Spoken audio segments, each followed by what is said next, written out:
Welcome to Lesson 1-1. Here is your video podcast. We'll start off with your little math problem of the day. Take a look at this one. It's kind of fun.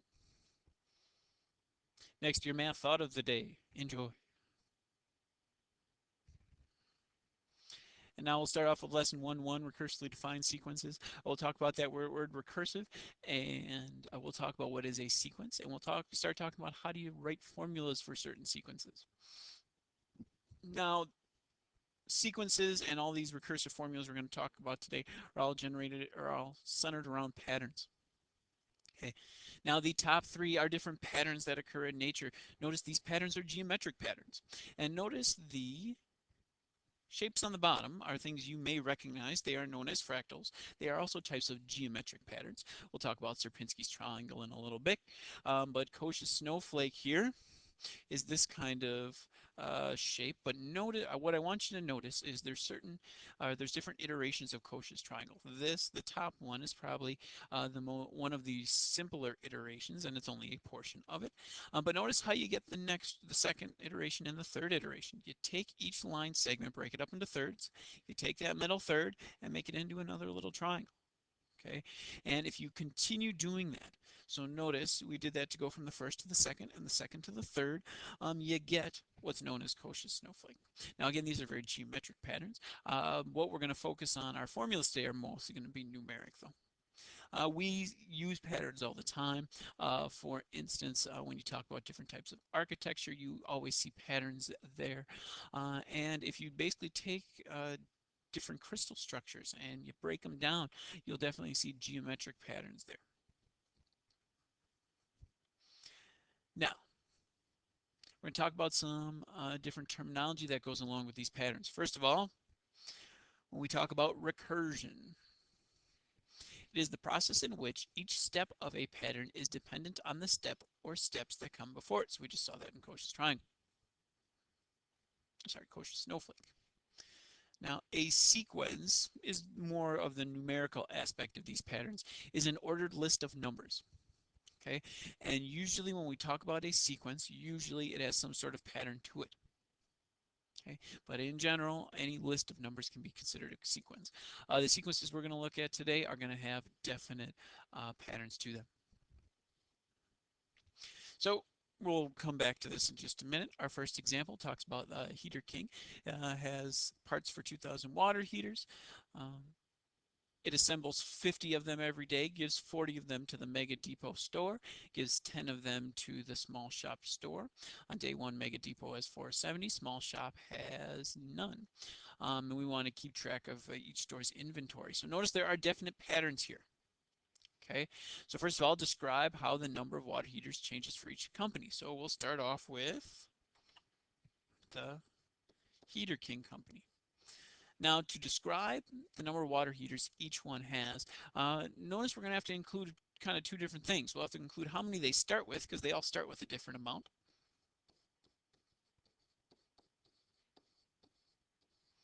And we'll also have to talk about how it changes. So, for instance, this Heater King company sells off 50 water heaters every day. So it decreases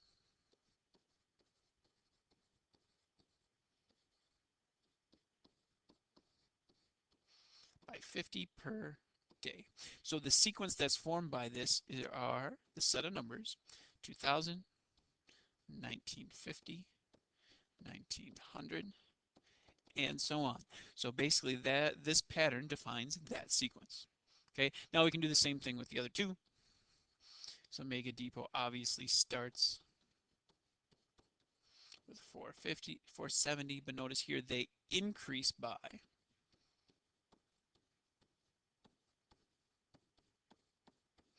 40 per day.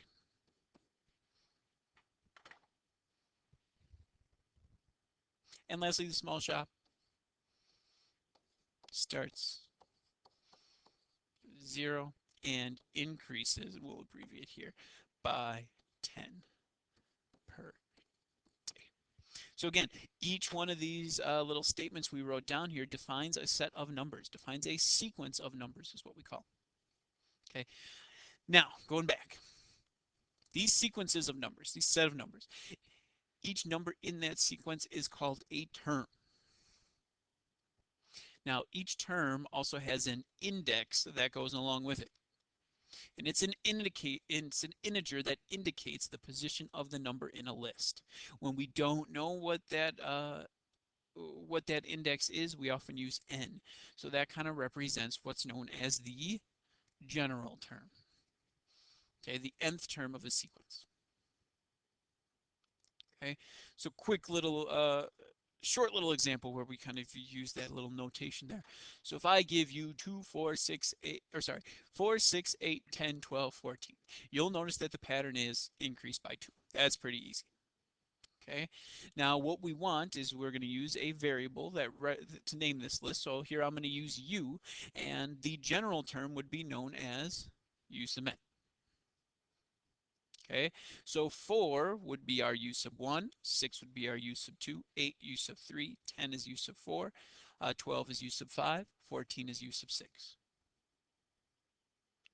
Okay, now obviously what is the recursive rule here? Well, the pattern is you start off with 4, you're increasing by 2 every time. That increasing by 2 statement is the recursive rule. It's the rule or equation that defines any term of a sequence in relation to the previous terms.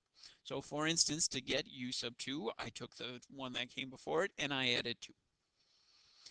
So that is the specific recursive rule. Now, the recursive formula kind of puts all this together. Okay, it defines a sequence. It gives the starting term or terms. We'll see an example that has more than one. And it also gives the recursive rule. And we're going to use our notation that we just mentioned to write our recursive formula.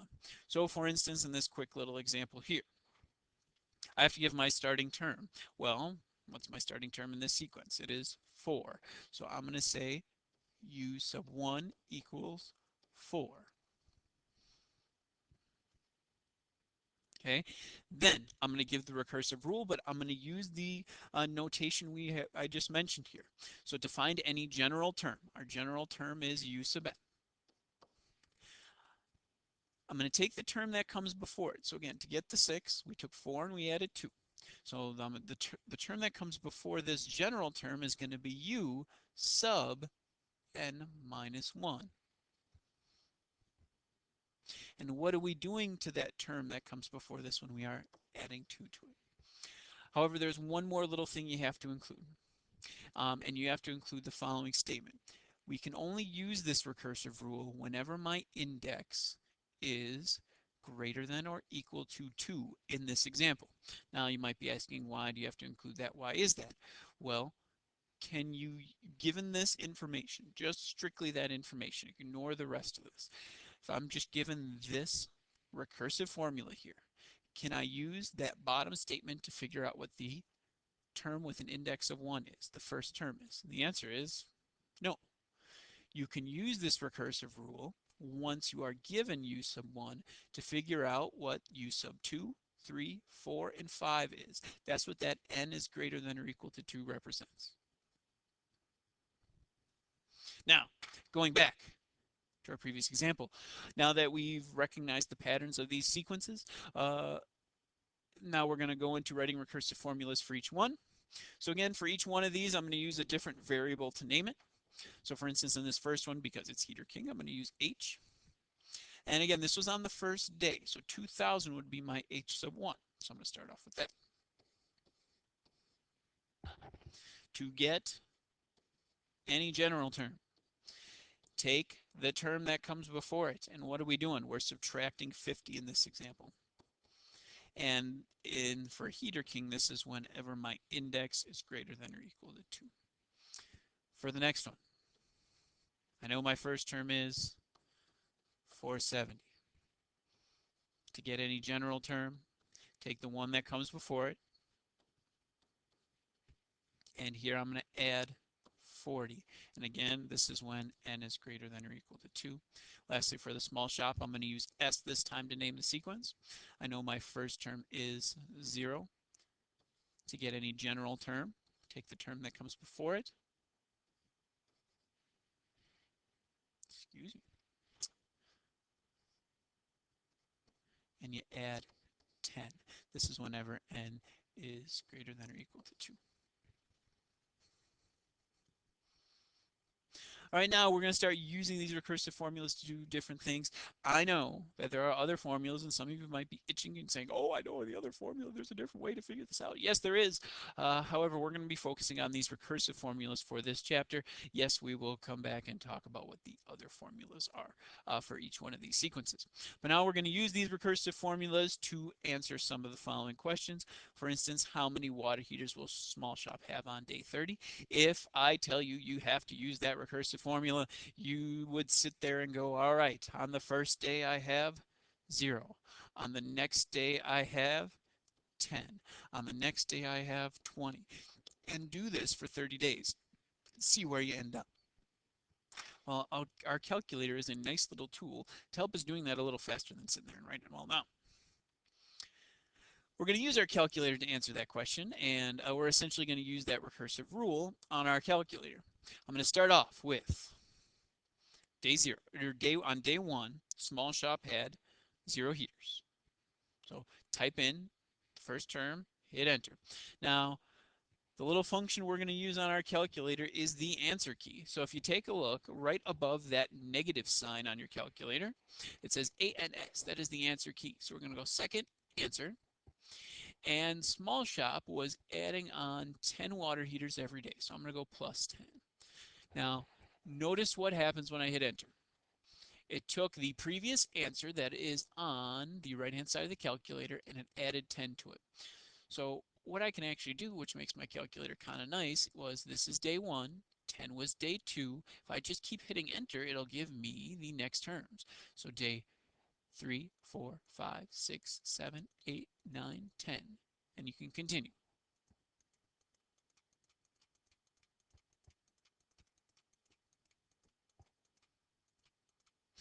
Now notice one downfall to this is that if you lose count, you gotta start over.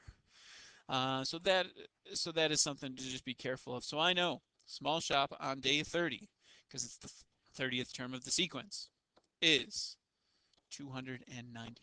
Now we can do the exact same thing with the Heater King company. This time we'll start with 2000. So type in 2000 first. And now I want to subtract 50 every time. Now you do not have to go back and hit that answer key. If you're using one of the operations first, so for instance I'm going to be subtracting, it'll automatically put in that answer for me. So I'm going to subtract 50 and hit enter. So 2000 was my day 1, 1950 was my day 2. Just keep hitting enter.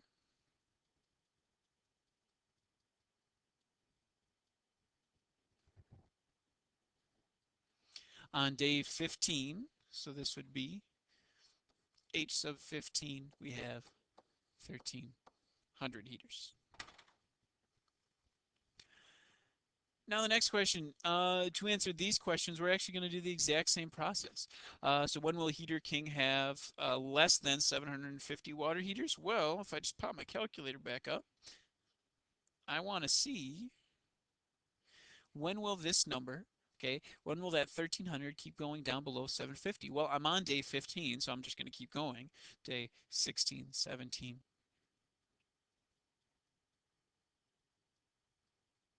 Now you may have an inkling to say 26. However, notice it says less than 750, so I have to go one more. This is on the 27th day.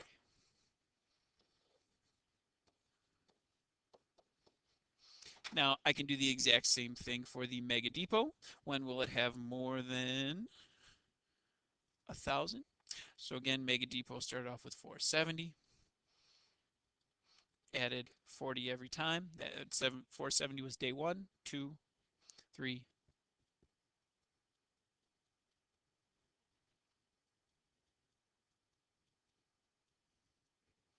On day 15.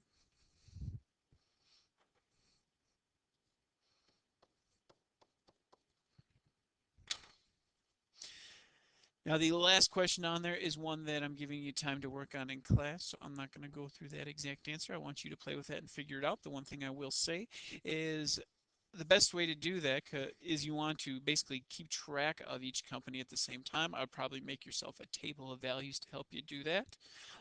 So for instance, you will find out if you do keep track of all the different companies that this occurs on, so cover your ears and your eyes if you haven't done this for yourself yet, day 27, and you find out it asks you for how many small shop has, so S sub 27 ends up being 260. All right, a couple quick notes about all these recursive formulas. First of all, is there a difference between, and again, u sub n minus 1 and u sub n minus 1? Well, notice where that minus 1 is. In the first part, it's in the subscript. In the second part, it's outside of the subscript. And yes, those are two different things.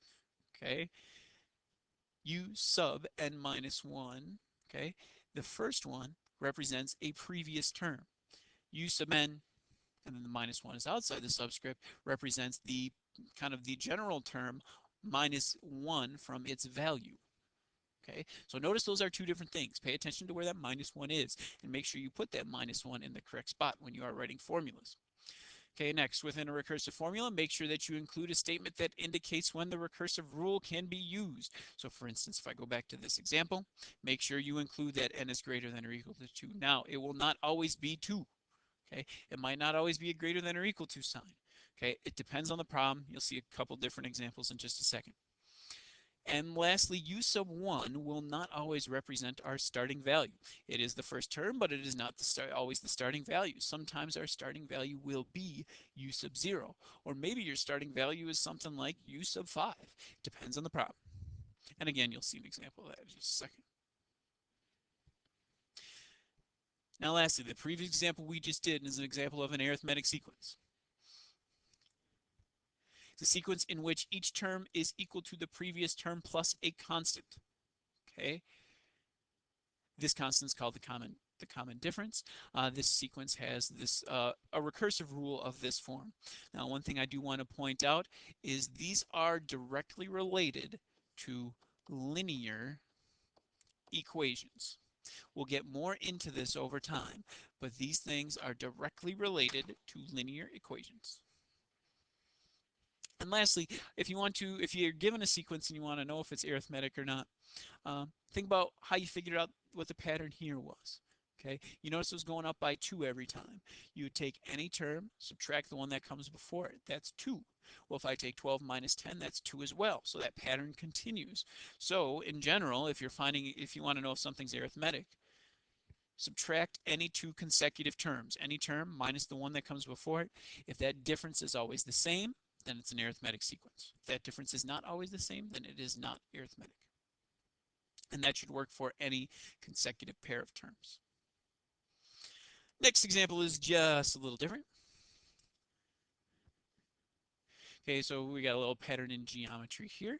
And first of all, it's defined recursively. So notice how you get from stage 1 to stage 2. You take any one of those black triangles and you cut out a little triangle on the inside.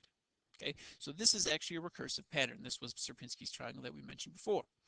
Now it asks how many black triangles we have at stage 20. The first thing I do want to do, however, is write a recursive formula for this thing. So notice my starting term is at occurs at stage 0. So instead of using my starting term as something like t sub 1, I'm going to use t sub 0 here. My index is going to start at 0, and my term is 1. Okay, now your recursive rule that goes along with this. How do you get any general term? Well, notice what happens here. I have 1 triangle. I have 3 triangles. If you count them out, I have 9. If you count these out, you have 27, and that pattern continues here. Okay, so to get any term, take the previous term and make sure that minus 1 is in the subscript and multiply by 3. Now you always need that statement about when can you use this recursive rule. So this is whenever n is greater than or equal to, it's not going to be 2 here. Okay, it's actually, in this case, it's going to be 1. Okay, because notice you're going to use this recursive rule to find the first term, the second term, the third term. Because I started off with an index of 0, I'm going to use that recursive formula to find any term that has an index of 1 or greater. Now let's figure out how many triangles there are at stage 20. Again, I want you to use this recursive formula. Yes, there are other ways to do it, but for this chapter, we're using the recursive formula. Okay, we can do the exact same thing we did before. It's just here I'm using multiplication. Plug 1 into your calculator, then multiply your answer by 3. Now, again, that is the term with index of 0, index of 1. I want an index of 20, so this will be the 3 is the first term, second, third, fourth, fifth, sixth.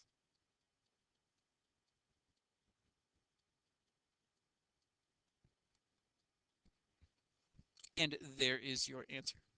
Okay, so notice how many triangles. It's a lot. 3,486,000. Oh, sorry, 3,486,784,401 triangles. Now, notice, is this arithmetic? Is the pattern arithmetic? No, it is not. This pattern has a different name. It is a geometric sequence, or it's a geometric pattern. Sequence in which each term is equal to the previous term multiplied by a constant. That constant is called the common ratio. And the sequence, these types of sequences always have this type of recursive rule. Now, if you're given a sequence, you want to find that common ratio. Instead of subtracting a pair of terms, you are going to divide a pair of terms.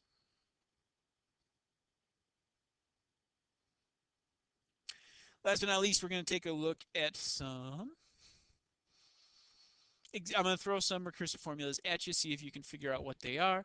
So, for instance, that first recursive formula is geometric. It's just like the Sierpinski's triangle one. So, describe the sequence. First of all, this one is geometric. Let's come up with 5 terms of the sequence. Notice this time I'm starting off with the 0 term, t sub 0. Now let's find 4 more. To find t sub 1, you multiply by 3. You get 24, 72, 216, 648. Notice the second one is going to be arithmetic. You are adding through every time. The big difference here is notice your starting term, it has an index of 2. Okay, so for instance, it just says find 5 terms, so I obviously have 7, then I'm adding 3 every time, and notice this is greater than 2. Well, that still works because our index is always an integer, and my integers after this, I can use this to find the 3rd term, the 4th term, the 5th term, and the 6th term, so that's still a valid recursive rule. So then 7, 10, 13, 16, 19. Now, could you use this recursive rule to find p sub 0 or p sub 1? And the answer is yeah, you could work your way backwards. So for instance, you'd have 4 and 1 if you needed to find p sub 0 and if you needed to find p sub 1.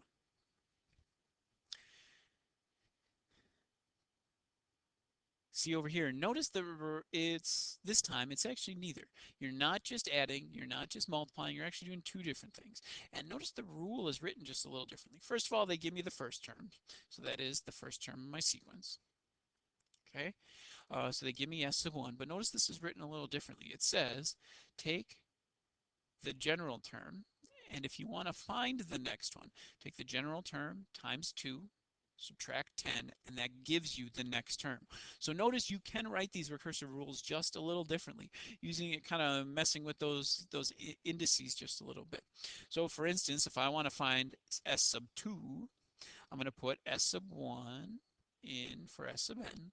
2 times 6 is 12, minus 10 is 2. S sub 3 would then be negative 6. S sub 4 would then be negative 22.